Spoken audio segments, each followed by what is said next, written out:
కూటమి చాలా జోష్గా నడుస్తున్నట్టు అప్డేట్స్ కనిపిస్తున్నాయి. దాదాపు 32 స్థానాల్లో లీడ్లో ఉంది అసెంబ్లీలో.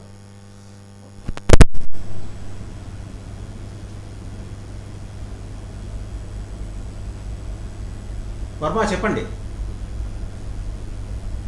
వాసుదేవన్, ఆంధ్రప్రదేశ్ 2024 సార్వత్రిక ఎన్నికలు నువ్వా నేనా అన్నట్లుగా జరిగిన ప్రచారాలు అవనియండి, లేకపోతే పోలింగ్ సరళి అవనియండి, ఎవరు గెలుస్తారు అన్న నరాలు తెగే ఉత్కంఠకి మరి కాసేపట్లో తెరపడిపోతుంది.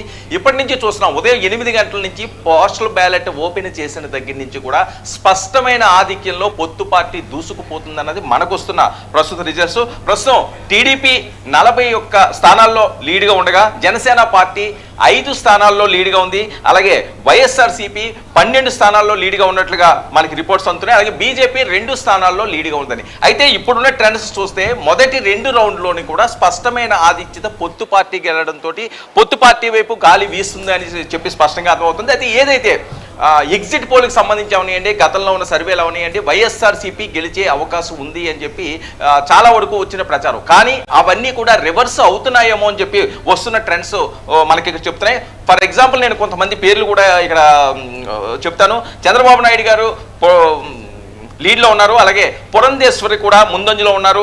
గోరంట్ల బుచ్చయ్య చౌదరి, నారాయణ, పవన్ కళ్యాణ్ కూడా ముందంజలో ఉన్నారు. అలాగే పులవర్తి రామాంజనేయులు, ఆదిరెడ్డి శ్రీనివాస్ రాజమండ్రి నుంచి, అలాగే నంద్యాల లోక్సభ బైరెడ్డి శబరి, అలాగే ఒంగోలు నుంచి దామచర్ల జనార్దన్ లీడ్లో ఉన్నారు. కేసినేని చిన్ని కూడా విజయవాడ నుంచి లోక్సభ ఆధిక్యంలో ఉన్నారు. అలాగే పలాసలో శిరీష ముందంజలో ఉన్నారు.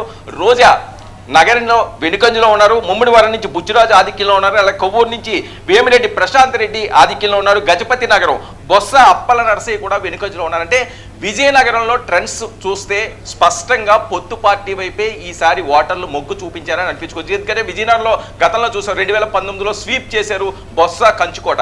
అలాంటి బొత్స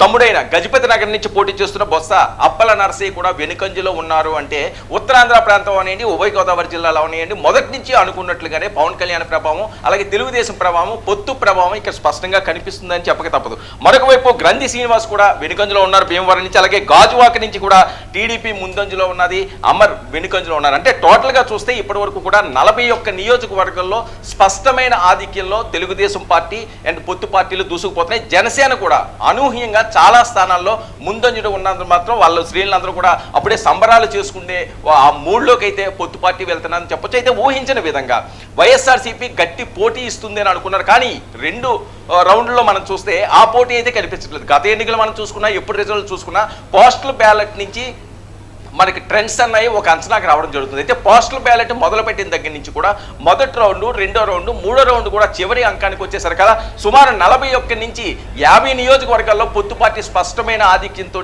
మెజారిటీ తోటి వెళుతున్న ఈ నేపథ్యం చూస్తే ఖచ్చితంగా పొత్తు పార్టీ వైపు మొగ్గు చూపించారేమో ఓటర్లు అన్న విధంగా ఈ ట్రెండ్స్ ఉండడం జరుగుతుంది. అయితే మరి కాసేపట్లో దీని మీద ఒక క్లారిటీ వచ్చే అవకాశం ఉంటుంది. ఏదైనప్పటికీ కూడా వైఎస్ఆర్ శిబిరంలో మాత్రం కాస్త అలజడే చెలరేగినట్లుగా భావించవచ్చు.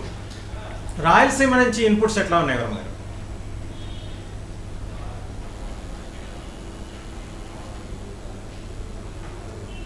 రాయలసీమ నుంచి ఇన్పుట్స్ ఎట్లా ఉన్నాయి అంటే ప్రధానంగా రాయలసీమ అంశం చూసుకుంటూ ఉంటే ఖచ్చితంగా వైఎస్ఆర్సీపీకి రాయలసీమ ప్రాంతంలో ఆధిక్యత వచ్చే అవకాశం ఉంటుంది. కానీ అనుకున్నంత ఆధిక్యత సాధించలేని పరిస్థితి ఉంటుంది. ఉత్తరాంధ్ర ప్రాంతంలో విజయనగరం, శ్రీకాకుళం, విశాఖపట్నం, తూర్పుగోదావరి, వెస్ట్ గోదావరి, కృష్ణా, గుంటూరు ఇక్కడన్నీ కూడా ట్రెండ్స్ అన్ని కూడా పొత్తు పార్టీ వైపు ఉన్న నేపథ్యంలో రాయలసీమలో ఎన్ని సీట్లు వచ్చినప్పటికీ కూడా దీన్ని బీట్ చేసే విధంగా ఉండదని చెప్పి అంచనాలు వస్తున్నాయి. విశ్లేషకులు కూడా ఆ రకంగానే మాట్లాడే పరిస్థితి.